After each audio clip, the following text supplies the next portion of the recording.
And the first thing I'll do is reject Kasharawar's application for funding. By the way, who was that other person just now? Is he your friend? Do we look like friends? Paimon doesn't know. That's why Paimon's asking. His name is Kaveh, my roommate. You could say he's the representative for Ksharawar scholars. Which is exactly why he always has so many problems. So everything that's happened recently must be a huge change for the people of Sumeru. Such is the work of the Academia Scribe. Well, anyway, no matter how busy you are, since you are our planner, remember to attend the celebration feast in 2 days. Alright, I'll see you there.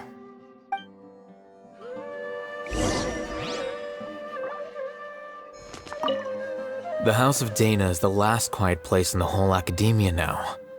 I was originally planning to stay here a little longer, but there's a chance that Kaveh might show up again. Tuh, what a nuisance. I'd better go somewhere else.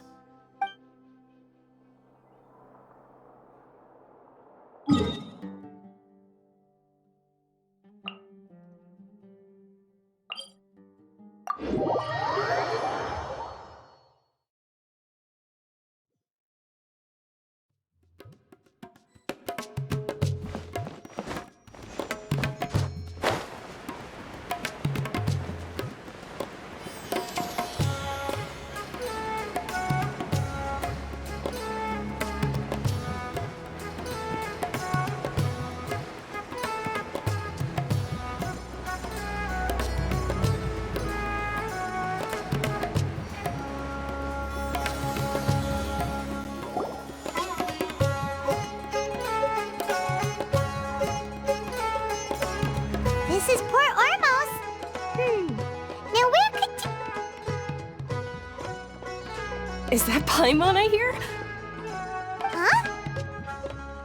Oh, it's been a while. How are you doing? Dunyarzad! It's been so long since we've seen you! I'm doing well. I can go as far as saying I have never been happier in my entire life. I don't know if you've heard, but Elazar has completely disappeared, and all the patients have recovered. You kidding? Knowing them and the connections they've got, I'm sure they've heard about it. Yeah! That's right. My lady is feeling better now, so I'm accompanying her for a walk. Why do you still call me that, Dehya? You've already informed my father of your resignation. I guess I'm just used to calling you my lady. Old habits die hard. Resignation? You mean you're quitting? Yeah, I might start losing my edge if I keep being a bodyguard for the Homayanis. You know that my parents and I are fond of you, and that we appreciate you very much. It wouldn't be a problem if you wish to continue to be our bodyguard. I'm not a woman that's easily persuaded. You should know that by now, my lady. When I took this job, I had already decided that I'd quit as soon as you'd recovered. It's time for me to get back out there and chase that horizon. So what are you gonna do now if you're not gonna be a bodyguard anymore? I want to take a risky job and put my body to the test again. Huh? But we literally just finished one of the most dangerous jobs ever! Are you getting bored already? I know. If I hadn't joined in that plan with you, I wouldn't have come up with this idea. I guess I still get fired up by that feeling of going all out in a fight. It made me realize that I'm still a mercenary through and through. Life is short, and I'm happy that I got to be a part of that operation. But the whole thing also made me realize that there are still many problems in Sumeru. And as a desert dweller, I'm still not completely ready to settle down on this side of the wall. Well, I remember a friend had someone bring you a message. You mean Alhaitham? I didn't expect him to still remember that. I thought he was joking. We just came from talking with Alhaitham at the Academia. Did he tell you that he suggested that I come work at the Academia? What? I heard that Azar and his cronies fell from power, and Alhaitham told me that now was a good time to find a job in the Academia. but only if I wanted to. Whoa. Hyman can't see you being anything other than a mercenary. Me neither. But I think Dehya would look great dressed up as a scholar. Ugh, forget about it. I wouldn't last 10 seconds in there. Alhaitham probably just liked the way I worked and knew I'm good in a fight. So he suggested I find some work in the academia. But you know, if you take him up on the offer, Cyno might actually agree and let you become a Matra. Because you're super amazing! The Matra have all the talent they need as long as they have Cyno. I prefer to be free to live however I choose. In fact, I chose this job from the very start because I knew it'd be right up my alley. Even if being a mercenary means facing all kinds of danger. A lion has to return to the wild sooner or later. If anything, being your bodyguard has been unfamiliar territory for me. I don't want to see you go, but I'll respect your decision. I'm glad to hear you say that. Come on, no need for the sad face. It's not like we'll never meet again. Once the whole Dendro Archon thing is settled, everything in Sumeru will take a turn for the better. That makes me happy too. But a peaceful society will probably mean less demand for mercenaries like me. Before long, we'll be a dying breed. So I'd better get to work while I still can. Huh? But wait a second! You make it sound like you're leaving now! Well, no, not yet at least. I promised my lady I'd stick around until next week. So, have you been in Port Ormos this entire time? We were wondering if you had received a letter from Nilou. Oh, did Nilou write to us? She heard that you were seen in Port Ormos, so she sent the letter here. Huh. It was probably sent to the inn that we're staying at. My lady has been very energetic lately and keeps taking me on hikes, staying out even into the night.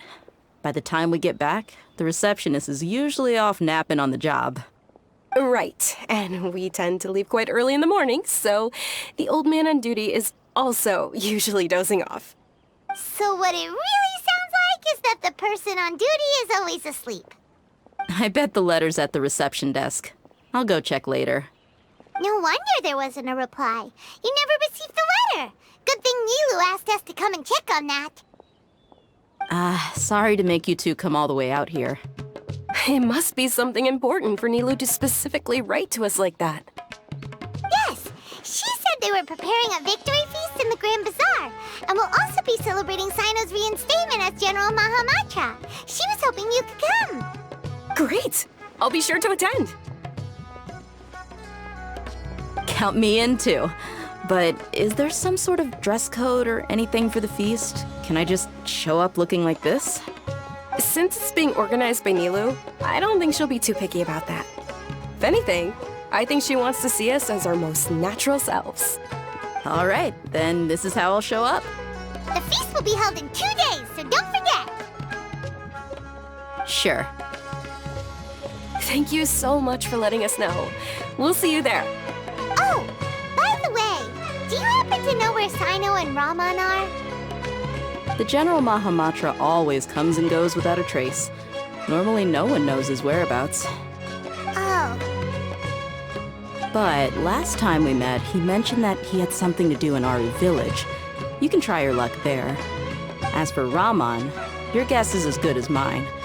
I only remember he said that he had something to discuss with Cyno. You can ask Cyno when you meet him. Don't mention it. You better get going. all right, on to our next stop.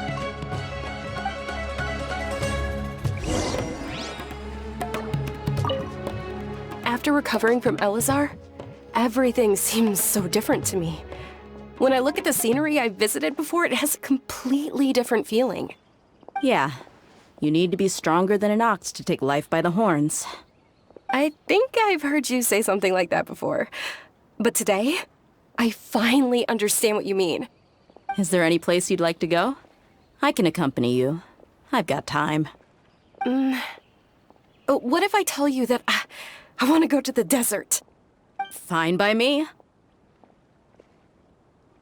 If we go to the desert, I can introduce you to my friends there. But we should prepare and get everything we need before setting off. Let's go! I'll go pack my luggage now. After we're done with the feast in 2 days, we can go have fun in the desert. You can count me in.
Go, Barbara, go! I'm fine.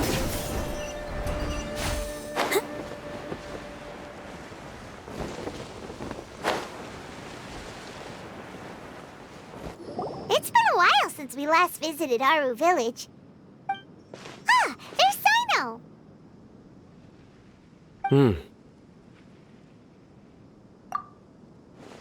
What brings you here?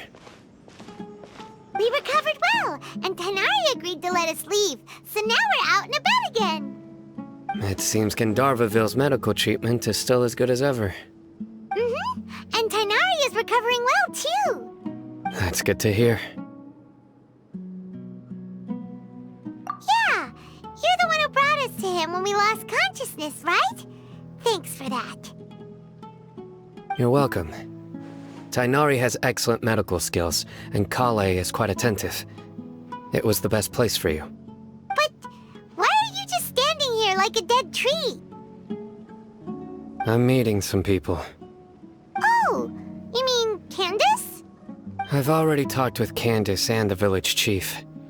They're still at the usual place. You can go there if you'd like to see them. But you know one of the people I'm meeting as well.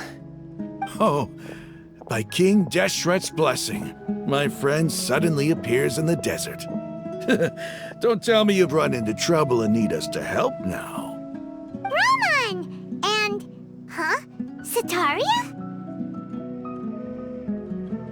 Oh, you know me? Oh, well, you're pretty famous in the academia. Don't worry, these are our friends. No need to be so guarded. I see. I'm doing well. Many good things have happened recently. Same here. Really, I feel that my whole life has started to shine after suddenly finding a new direction. Oh, tell us everything. Yeah, you go ahead. Alright, well, I suppose I should start by saying I've decided to leave the academia. What? It's not that I've given up on being a scholar. Instead, you could say I've found a new identity. I will no longer pursue research like a typical scholar, but I have not completely given up on my relationship to knowledge either. I can see what you're saying now. What do you mean? I plan to leave the academia and return to teach here in the desert. Wow, so you want to become a teacher? Sataria will return to support education here and teach people from the desert. She can't teach everyone on her own, but there are many of us Eremites all over Sumeru. She came to discuss a collaboration with me and hoped that I could bring her ideas to the Eremites. Yes, it's my hope that the Eremites can help me select a group of smart people with the best aptitude for teaching. I'll teach them, and after they've finished learning from me, they can go educate more people. That is the true meaning of education and the spreading of knowledge. The people of King Deshret suffer from sandstorms, exile, and ignorance. Miss Itaria is more than welcome to come teach here. Her arrival is like a star shining in the desert night. The stars have always guided caravans, thieves, soldiers, and travelers who get lost in the night. They lead those in the dark out of trouble and back to safety. Oh, please, where's all of this coming from? I'm starting to feel a little embarrassed. You deserve these compliments. Mercenaries are accustomed to danger and don't fear death, which is why we recognize extraordinary actions that common people would easily overlook. Setaria's idea will bring much good to many people. At first, I feared it was destined to fail. Everyone knows that the Academia doesn't allow scholars to teach in the desert without permission. As you know, all knowledge is under their surveillance and control, and very few desert dwellers are as lucky as me. But what I heard at that time has been haunting my heart, as if there were lightning bolts constantly bombarding my soul. Setaria, you tread a treacherous path, and the longer you ignore it, the tighter the Academia's grasp on you will become. Setaria, why haven't you gone home? Never forget that the desert that belongs to you lies elsewhere. Miss,